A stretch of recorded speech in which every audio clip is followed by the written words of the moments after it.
प्रिय साथियों, आज हम पढ़ेंगे कक्षा 9 में गणित ब्रिज कोर्स के अंतर्गत ज्यामितीय उपकरणों का अभ्यास के लिए कार्यपत्रक 5 का। इसके पहले हमने 4 कार्यपत्रक कंप्लीट कर लिए हैं। आज हम स्टार्ट करने वाले हैं कार्यपत्रक 5 और इसमें हमको पढ़ना है वृत्त के बारे में। तो सबसे पहले तो हम थोड़ा सा वृत्त को समझ लेते हैं और उसके बाद इस कार्यपत्रक को स्टार्ट करते हैं। तो आइए देखते हैं वृत्त के बारे में।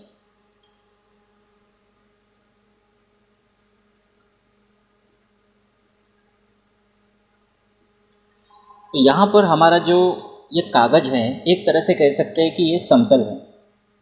ये क्या है? समतल है। इस समतल में कोई एक निश्चित बिंदु हम ले लेते हैं। ये यहाँ पर ले लिया, मान लीजिए एक निश्चित बिंदु, इसको नाम देते हैं O।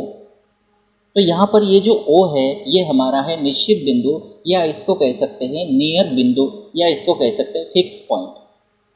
तो इस O को हमने क्या कहा? इस O को हमने कहा निश्चित बिंदु। ठीक है।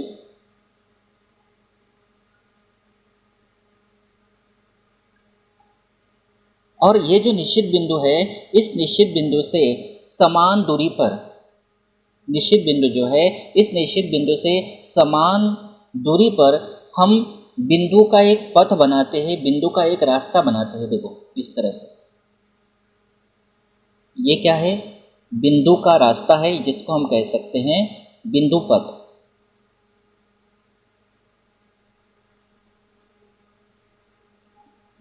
ठीक है, ध्यान से समझिएगा। तो इसको हम क्या कहेंगे? इसको हम कहेंगे बिंदु पथ।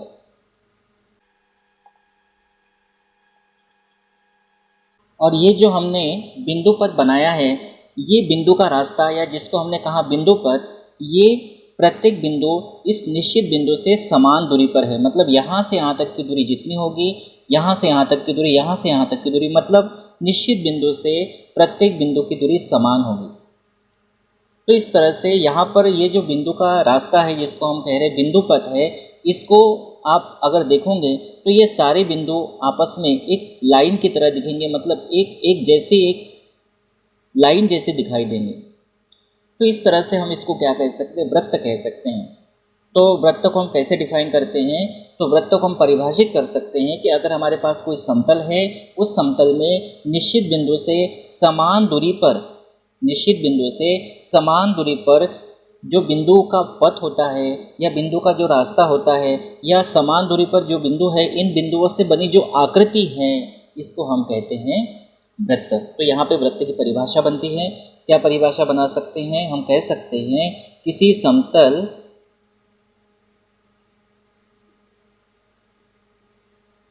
में एक निश्चित बिंदु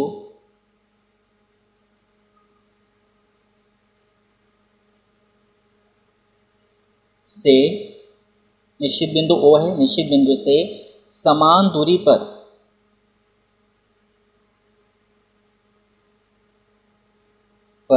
स्थित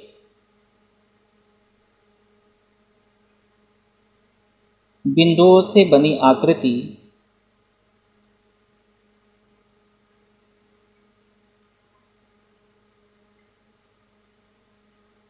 जिसको हम कह रहे हैं बिंदु पथ।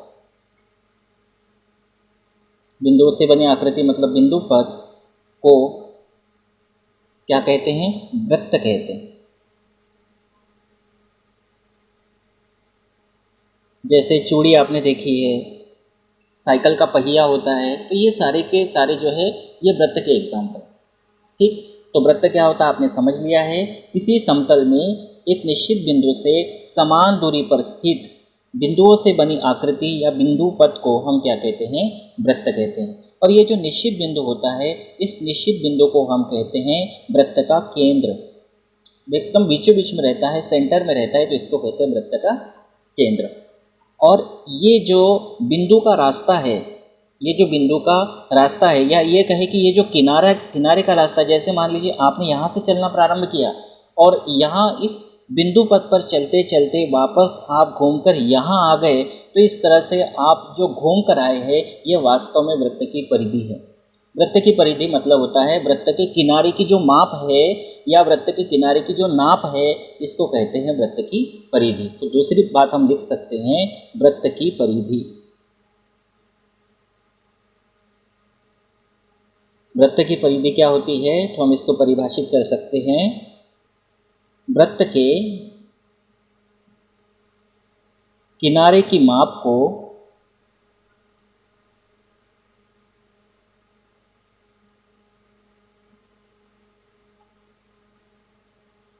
वृत्त की परिधि कहते हैं।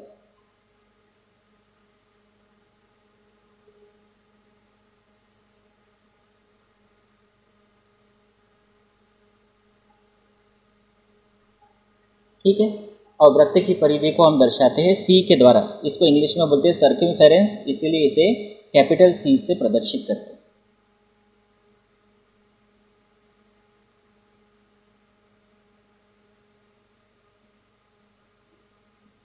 और वृत्त की परिधि यानी सी बराबर फार्मूला होता है 2πr। तो यहाँ पे जो पाई है, इस पाई का मान होता है 22/7, या इसको हम लिख सकते हैं 3.14 लगभग, इसके आगे और भी मान होता है। तो पाई का मान 22/7 या 3.14 होता है। और यहाँ पे जो आर आया है, इस आर को कहते हैं वृत्त की त्रिज्या। इसको इंग्लिश में बोलते हैं रेडियस, इसलिए आर आया है। तो वृत्त की त्रिज्या क्या होती है, तो केंद्र से लेकर परिधि तक की दूरी को, चाहे यहाँ से यहाँ तक की दूरी हो, चाहे यहाँ से यहाँ तक की दूरी हो, कहीं की भी दूरी हो, केंद्र से परिधि तक की जो दूरी होती है इसको परिधि कहते हैं। तो केंद्र से लेकर परिधि तक की दूरी को क्या कहते हैं, त्रिज्या कहते हैं। तो त्रिज्या को भी कैसे परिभाषित कर सकते हैं, हम लिख सकते हैं वृत्त की त्रिज्या।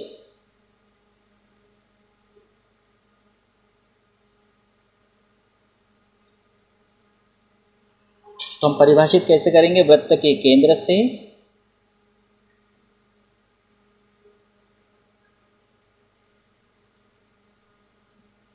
परिधि तक की दूरी को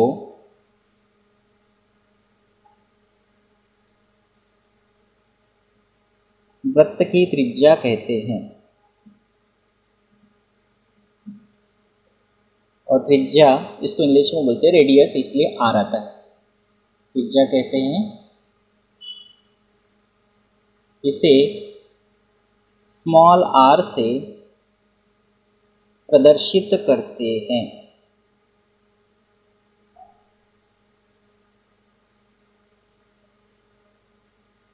ठीक है, ये हो गया। अब बात आती है वृत्त का व्यास और वृत्त की जीवा। तो सबसे पहले हम समझ लेते हैं वृत्त की जीवा को।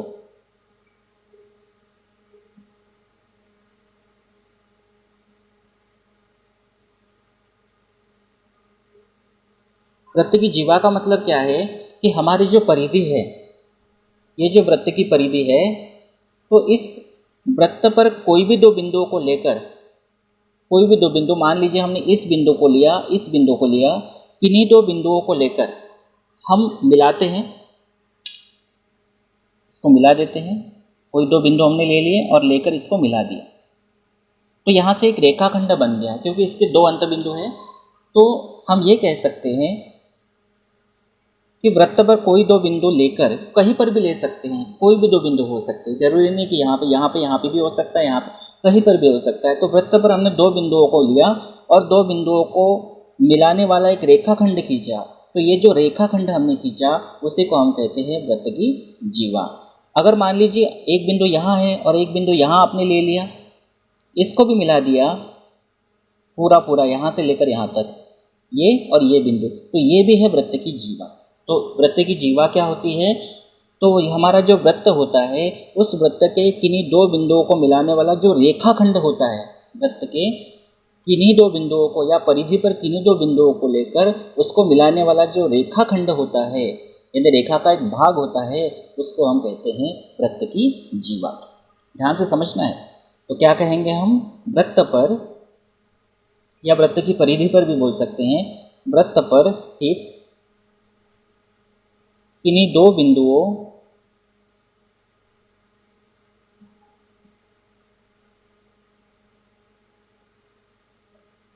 को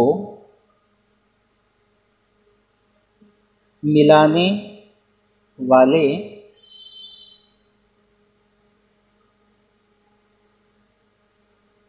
रेखाखंड को वृत्त की जीवा कहते हैं।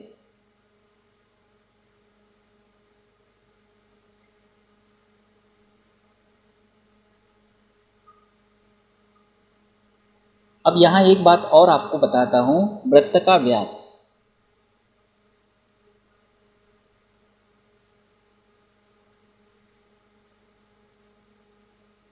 अब देखो, वृत्त की जीवा जो है, इसी को हम वृत्त का व्यास बोल सकते हैं।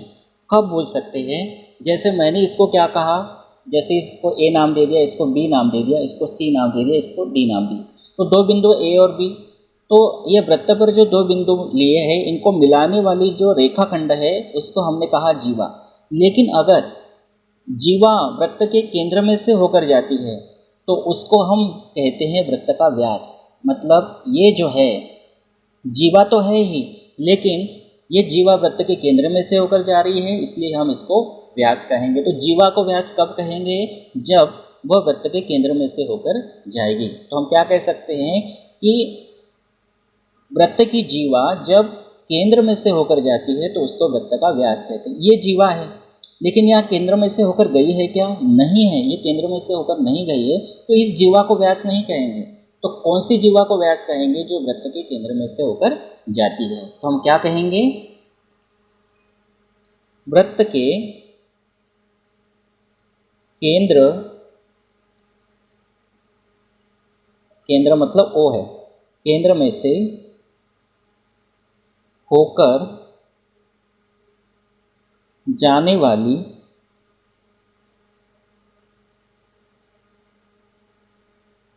जीवा को ही वृत्त का व्यास कहते हैं।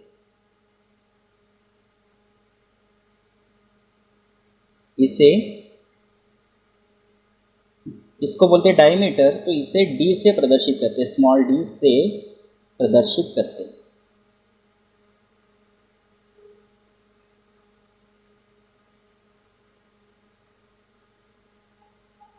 अब देखिए यहाँ पर ये जीवा तो है लेकिन ये व्यास भी है, तो यहाँ से यहाँ तक की दूरी होती है केंद्र से लेकर परिधि तक की दूरी त्रिज्या, और ये भी केंद्र से लेकर परिधि तक की दूरी त्रिज्या, मतलब त्रिज्या का दोगुना होता है व्यास। तो हम कह सकते हैं व्यास बराबर 2 गुना त्रिज्या। व्यास त्रिज्या का दोगुना होता है, तो हम क्या कह सकते हैं? हम सूत्र बना सकते हैं, व्यास जो है ये त्रिज्या का 2 गुना होता है।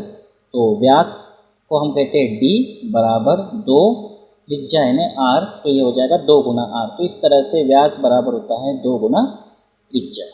तो बहुत ध्यान से समझना है इन बातों को। और एक होता है वृत्त का क्षेत्रफल।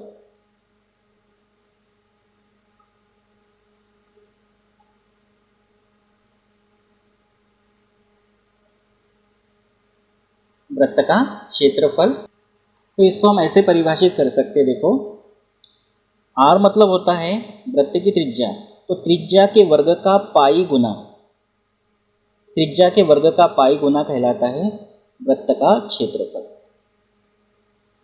क्षेत्रफल को शॉर्टकट में हम ऐसा भी लिख सकते हैं, क्षेत्रफल यानी एरिया, इसको ए से दर्शाते हैं, बराबर ये हो जाएगा पाई आर स्क्वायर। तो हम क्या कहेंगे? त्रिज्या के वर्ग का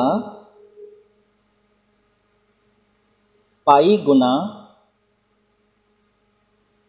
क्या कहलाता है? वृत्त का क्षेत्रफल कहलाता है। ऐसे भी इसको परिभाषित कर सकते हैं।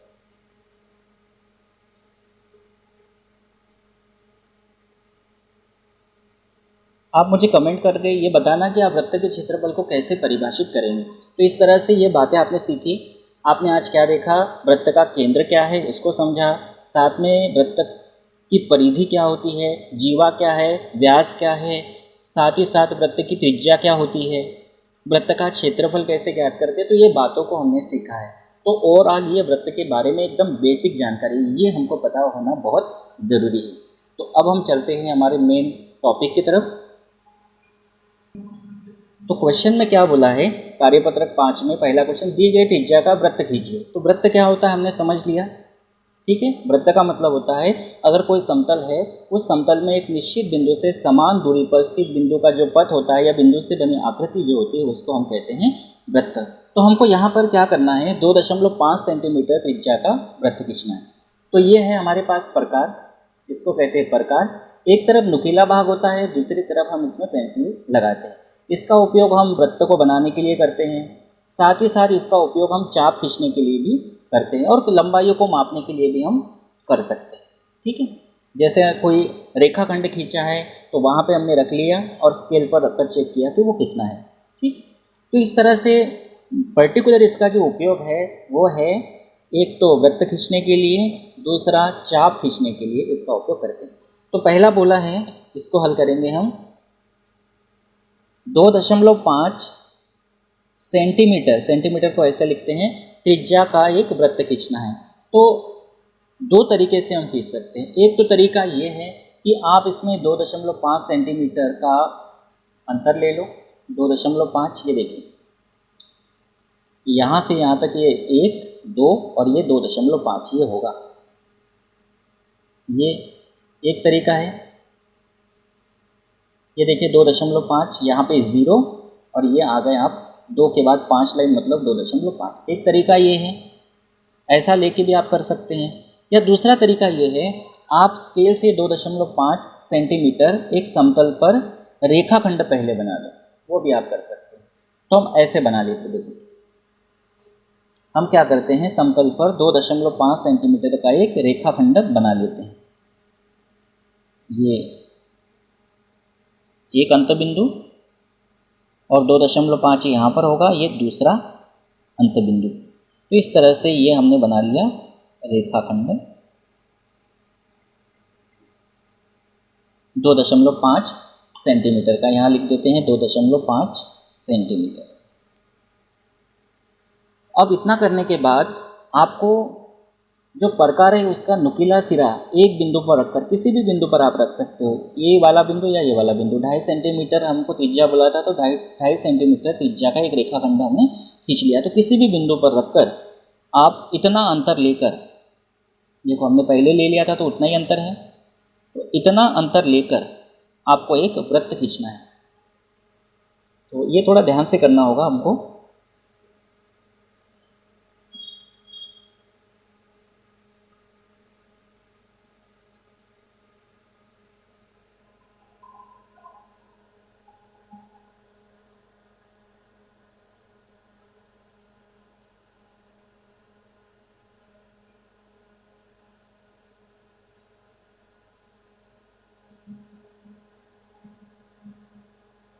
ये तो इस तरह से हमने क्या किया, आपको दिख रहा होगा थोड़ा सा।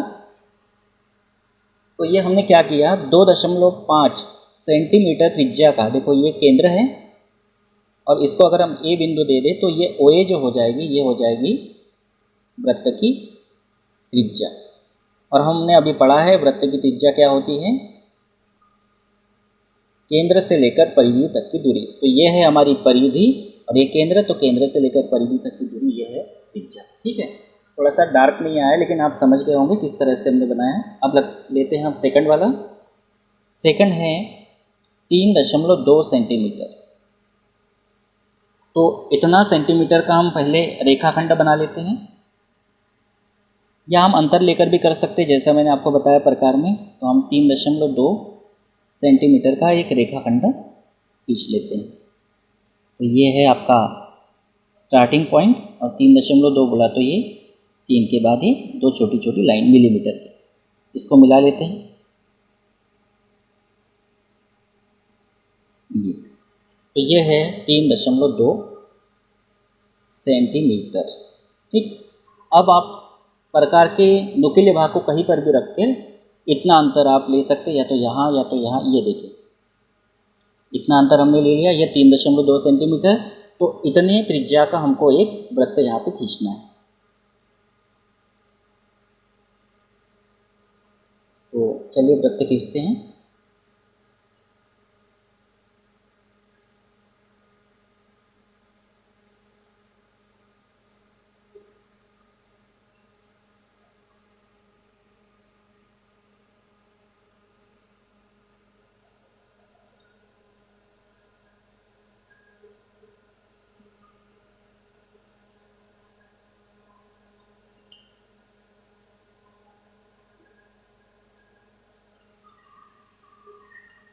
ठीक है, तो इस तरह से हमने ये वृत्त खींच लिया।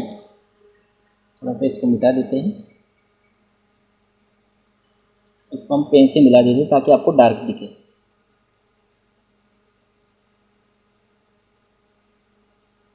इस तरह से इसको मिलाना चाहिए पूरा अच्छे से। तो आप समझ गए होंगे कि ये थोड़ा सा हल्का सा डार्क नहीं बना है, ये डार्क अगर हो तो ज़्यादा अच्छा लगेगा।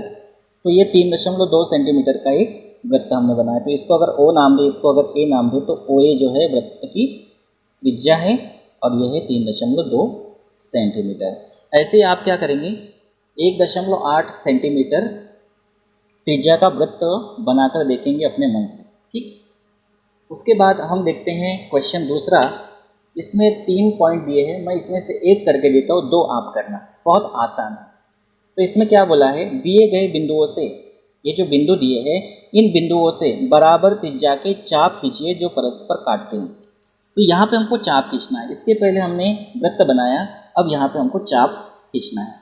तो चलिए इसको भी कर लेते हैं, इन 2 बिंदुओं को मिला लेते हैं।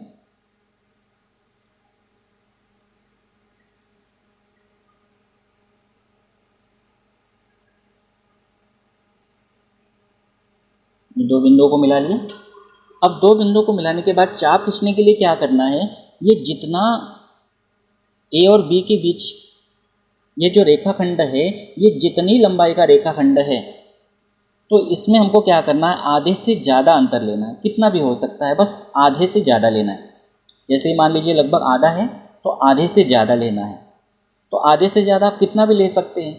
तो इसमें क्या बोला है कि बिंदुओं से बराबर त्रिज्या, मतलब एक बार आपने इसकी दूरी को फिक्स कर लिया तो फिर कम ज़्यादा नहीं करना है, वो कहलाएगी बराबर त्रिज्या। जैसे हमने आधे से ज़्यादा अंतर ले लिया, तो ये देख लेते कितना है आधे से ज़्यादा।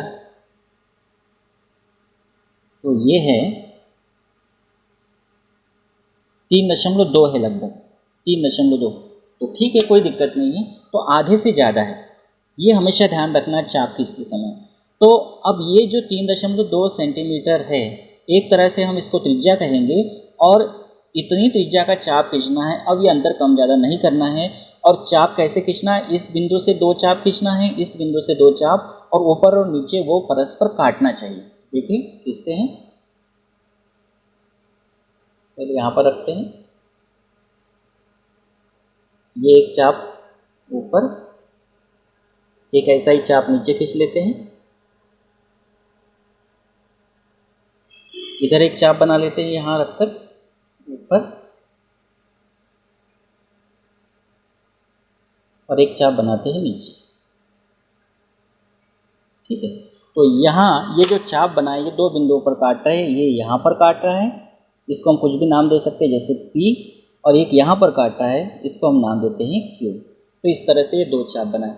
अब एक बात और मैं आपको बता देता हूँ, अगर इन दोनों कटान बिंदुओं को, ये कटे हैं दोनों, इस बिंदु पर और इस बिंदु पर, अगर दोनों कटान बिंदुओं को आप मिलाते हैं, तो ये जो लंबवत रेखा आएगी, इस रेखाखंड को, ये जो रेखाखंड आएगी, इस रेखाखंड को 2 समान भागों में बांटेगी। लेकिन इसमें पूछा नहीं था, क्या पूछा था, बराबर त्रिज्या का चाप खींचना है। चाप हमने खींचा जो परस्पर काटते हैं, तो कौन कौन से बिंदु पर काट रहा है, P और Q पर।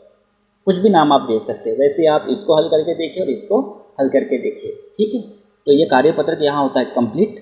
Thank you.